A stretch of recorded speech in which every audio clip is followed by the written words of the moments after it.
If someone would have told me I was getting a divorce at age 56, leaving my home and my business, I would have told them they was a lie and the truth ain't in it. Well, this is my divorce story. Hi, I'm Tracey, the Sacred CEO, and welcome to Life After Divorce Show. I wanted to come and speak a little bit about trusting yourself after divorce. Trusting yourself after divorce, that can be one of the most difficult things to recover from. Trusting your own intuition and trusting your heart. We trusted our hearts when we chose our previous spouses, right? We trusted our hearts in, feeling love and in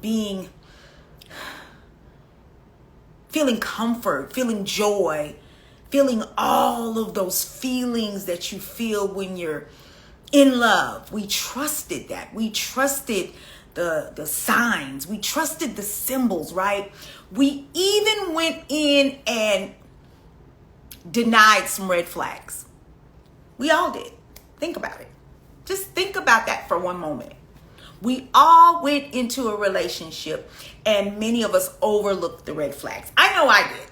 I overlooked a lot of red flags and I made excuses for them. Let me be clear. I made excuses for the red flags. Well, maybe it's because of what he went through when he was younger in his childhood. Or maybe it's because, this happened. Or maybe, because I was brought up with this bullshit line of give people the benefit of the doubt. I really hate that my mother taught me that. She taught me that growing up. Give people the benefit of the doubt. Who am I doubting here? Am I doubting my own feelings? Am I doubting the person? Like, what is the doubt? What am I giving? Who am I giving this benefit to, right? Is it going to benefit me or is it going to benefit someone else? Me doubting what my intuition is telling me. Me doubting the signals that I'm getting, right? So yes, I went into the relationship and the marriage of denying many of the red flags. Now that I'm out of it, I can go back and think about this was happening. He didn't have this in order. He said this and didn't do this. Like, I can go in and think about it now. Like, wow, you really went in full throttle based on emotion, right? Based on how I felt, based on so-called trusting my heart.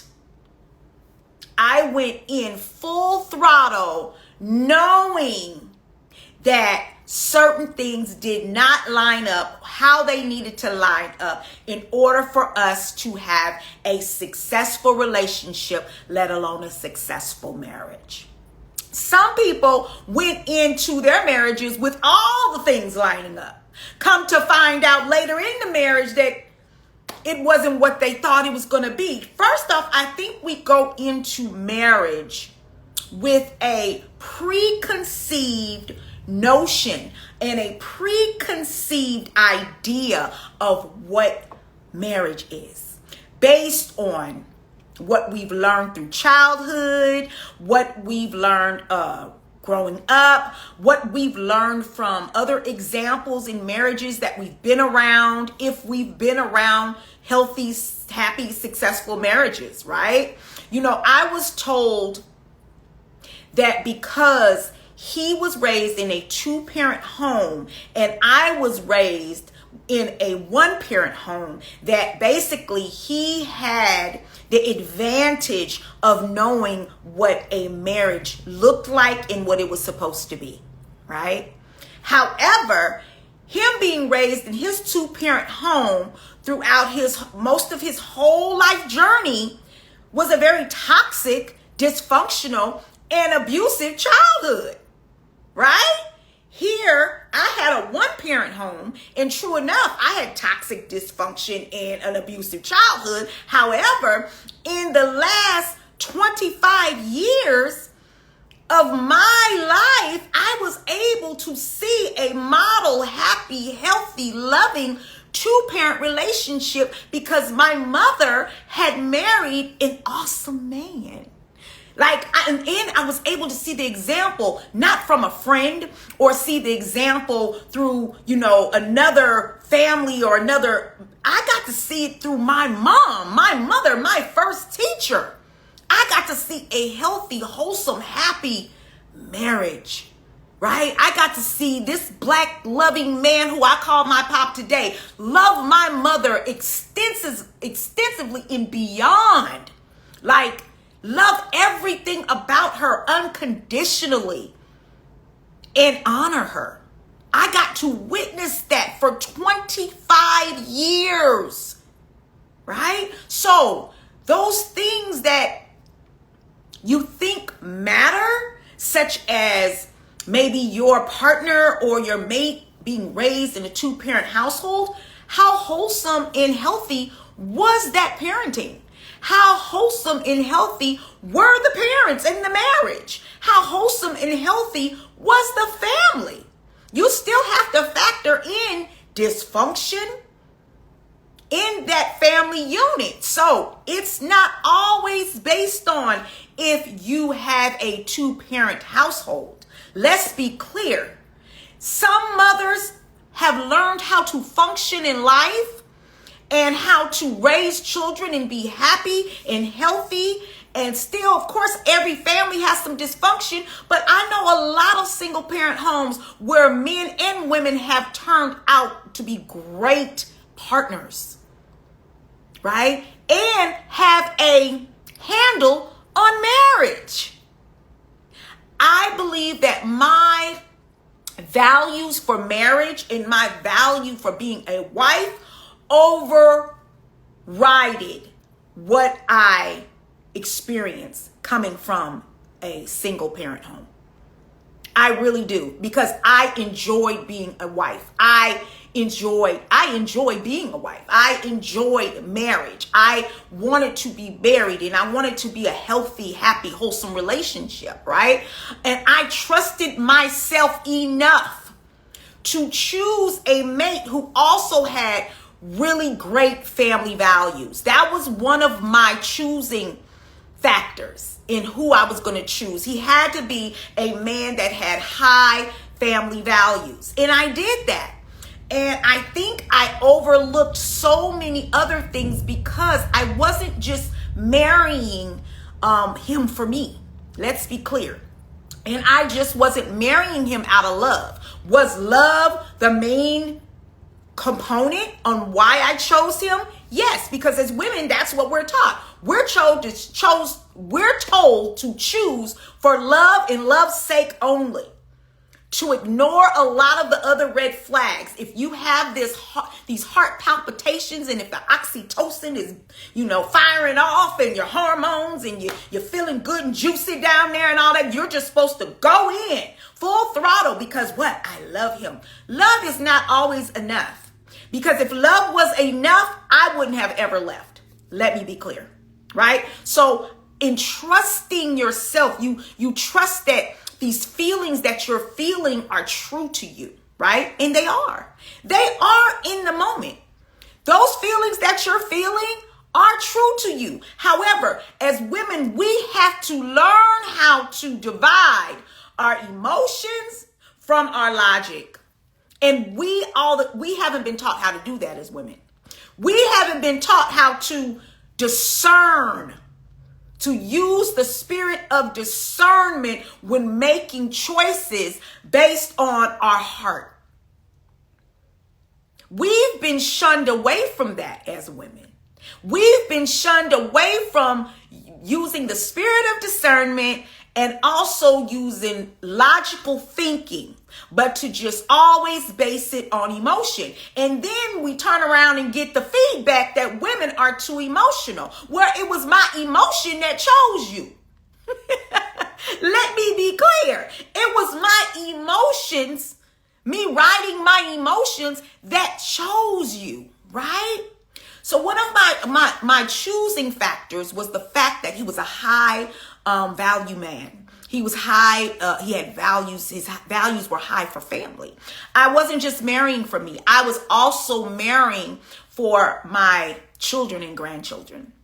I truly wanted them to see a model of what it looked like for a Black woman and a Black man to have a healthy love relationship in marriage. I needed them to have an example, and I wanted that example to be me, right? Why? I'm the mother. I'm the grandmother. I have all grandsons. I have 5 grandsons, and I have one granddaughter who is the oldest and the only girl. So I have all of these grandsons that I wanted them to connect with a healthy, loving male with these family values. But I also needed my granddaughter to see a healthy, happy, wholesome marriage and what it looks like for a man to love a woman, for a husband to love a wife. So were we all disappointed in the family when I left? Yes. Not only did I choose to leave the marriage and divorce my then husband, my grandkids and my children also had to divorce him. And it was not that they wanted to divorce him. They actually wanted to keep a line of communication and a relationship with him. However, because of some of the actions and the behaviors in the marriage, they couldn't allow themselves to do that. Right? And they're still saddened to this day. Like my grandson says to this day, man, he only had one job. He say, man, he only had one job, so we all have been affected by me releasing my marriage and by me releasing my then husband. Okay. So in trusting myself, I think that's the hardest thing for me, is to go in and begin to trust my intuition, my spirit of discernment, and my heart again. So if I can't fully trust myself like I feel I need to, because of the disappointments that have happened due to me choosing my love and my heart in that moment, I have to understand that with everything there's going to be a loss. With everything, you're going to take some losses. It's part of lifing, right? There's going to be some deaths. Everything has seasons and cycles, and I can't forget that. Everything has seasons and cycles. So in that season and in that cycle, there was so much for me to learn. I learned a lot about men. I learned a lot about what it means to be married, but I mostly learned more about myself. And so in order for me to trust my feelings again, to trust my choices, to trust my intuition, to be able to make good decisions based on relating. I'm not just talking about relationships that have to do with love and marriage. I'm talking about even relating with people, with friends, being able to trust certain people that you may need to network with, right? I'm an entrepreneur, so I'm always looking to network and collaborate with people. I have to learn to even trust that again. That's how much marriage and leaving a marriage and divorcing can take from you. When you've learned how to gauge people in trust, and now you're unsure of that muscle that you have, that you've grown into, that can be a very debilitating place to be in. Because it's not so much you don't trust other people, it's more so you don't trust yourself in your choice and decision that you make around and with other people. So in those times, I had to really call on the Most High. I have to go to the Most High for everything, right? If I don't trust myself, how am I going to be able to navigate in this world where I have to show up for myself and show up for those people that I care for, as well as show up for others when the time comes? That means I have to learn how to trust myself again, right? So I go to the Most High and ask the Most High to strengthen my spirit for discernment. Allow me to be able to connect and identify all red flags and discern them accordingly. So that means if I don't fully trust myself and I'm growing in that again, I most definitely trust my God source, right? So you may have to go to a higher power, whoever that and whatever that is for you. Okay? It could be Buddha, it could be Allah, it could be Jesus. Whatever works for you is real for you. Period. It's not about a religion, right? It's not faith-based. It's not about your spirituality. It's about what works for you. If Buddha's been working for you for the last 20 years and maybe you've steered off the course, I dare you say because you think it's Buddha that it's because I'm not honoring Jesus. I dare you say that. You know, we don't have that right. We don't have the right to condemn someone based on their higher power. That's for me personally, I choose not to be so judgmental, right? Because it's hard enough judging myself.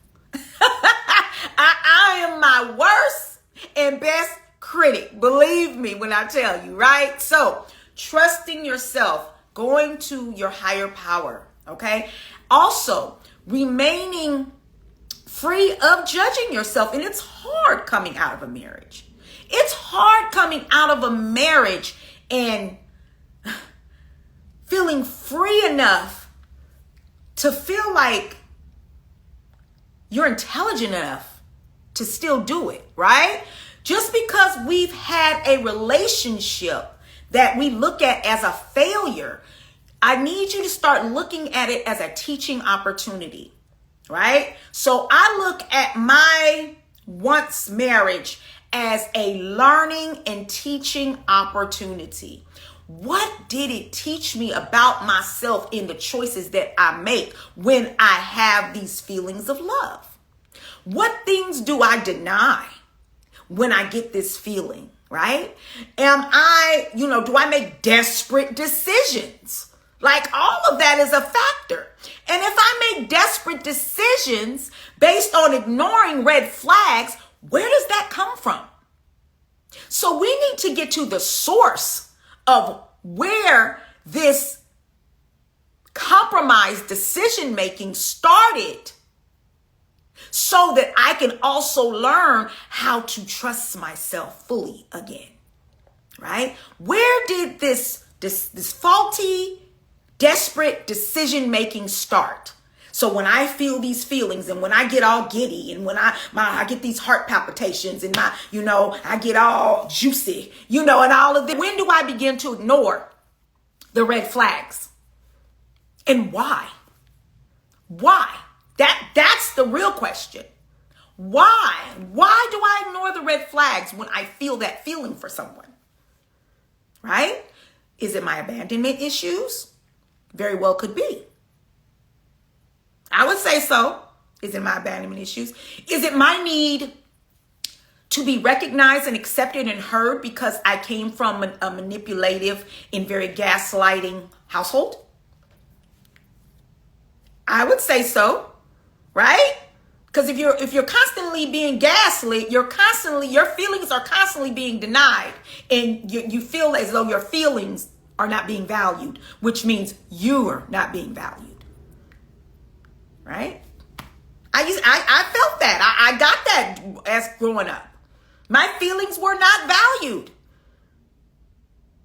I had to constantly show up in ways that was going to, where I was going to be seen and get this attention from my family because my feelings weren't being heard or valued or even acknowledged. It was just, I was a kid, get out the way. I was a kid, my voice doesn't matter. You know, and many of us grew up like that because we don't pay the rent, because we don't pay the bills, because we don't pay the car note, because we can't feed ourselves nor protect ourselves. That means our voice and our feelings aren't valid. And I need to tell you parents, stop doing that to your children. They grow up to feel needy and be desperate for validation and acceptance, which means they will go through a bunch of abusive and fucked up relationships and friendships for that validation that you didn't give them. Everyone's voice matters. Okay? Everyone's voice matters. And it should matter the most to those who say they love us. So once again, you know, I was love bombed. I mean, the love bombing was so strong. And it validated me. It made me feel accepted. It made me feel seen and heard. And I loved all that attention. Every woman loves that attention, right? I loved all that attention. But of course, as time went on, and when a person learns you, they end up learning that they don't have to do all that anymore, because now you're already hooked. You've been reeled in. You're ready. You're right. Right? And that was my story. I got reeled in with all the love bombing. Yeah. I was actually single for 4 years before I met my previous husband, my then husband. And when I met him, it came on really hard and really strong. And he said all the amazing things that I wanted to hear. All of that, those code words that I wanted to hear to feel good. He said them, you know, and I ignored so many red flags. Still needing in my 40s to feel accepted and validated, right? Still having that desperation of needing to feel and be loved. So what I learned most out of any relationship that I had, what I learned most out of this marriage is that the need to be loved ultimately came from me. It ultimately came from me needing to love me. Wow. I think that was like the epitome for me. The epitome of learning such a valuable and important lesson that will take me throughout the rest of my life. So yeah, trusting yourself again is so, so important. Trusting yourself to follow your heart is so, so important. Many of us want to do so many things. We want to learn, we want to go to dance class. We want to learn different language. We want to travel the world, right? Many of us want to have experiences with other people and can't do it because we're locked into relationships. All of the things that you're not doing is isolating and reducing your level of, quality living and being your fullest expression of yourself. And that's what I felt like my marriage was doing. Even though it looked like I was expressing myself fully because I had all of the things. It was all of the things. That's what I learned too. Marriage is not about all of the things, right? We had the home. We had the marriage. We had the reunion, wedding reunion. We had the We had the businesses, you know, we had the money, we had all the things that say success, the symbols of success, right? For every married couple, we had them, but we both lacked marriage qualities. Even though he said he was raised in a 2-parent home, he had it down, you know, he had an example. The example he got was so dysfunctional and abusive, and that's why our relationship became so dysfunctional and abusive. Now here I am needing to be validated and accepted, right? And here he is coming from a space where there was dysfunction and abuse. So hey, we trauma bonded, and that's what we did, right? But out of that experience, I'm learning now to trust myself on a whole new level. I'm learning to not just trust my heart, but also trust an empowered version of myself due to me coming through the recovery of my then marriage, my divorce. Yeah, I'm learning how to trust a more empowered version of myself. And it takes work. It doesn't happen overnight. That I'm doing it every day by choosing me. Every day I go to work out. Every day I go to walk. You know, the people and the company I keep, the conversations I have, the foods I eat, all of that is an empowered version of who I am becoming after marriage. So just to let you know, there is life and there is happiness after divorce. And you can learn to trust yourself again. It's mandatory if you want to live your fullest expression of who you are on this earth. Thank you. I'm Tracey, the Sacred CEO. Be sure to like, share, and subscribe. Check us out on Monday evenings at 8 p.m. at Life After Divorce Show. And also, you can go sign up for our exclusive content at lifeafterdivorceshow.com. Someone would have told me I was getting a divorce at age 56, leaving my home and my business. I would have told them they was a lie and the truth ain't in. Well, this is my divorce story.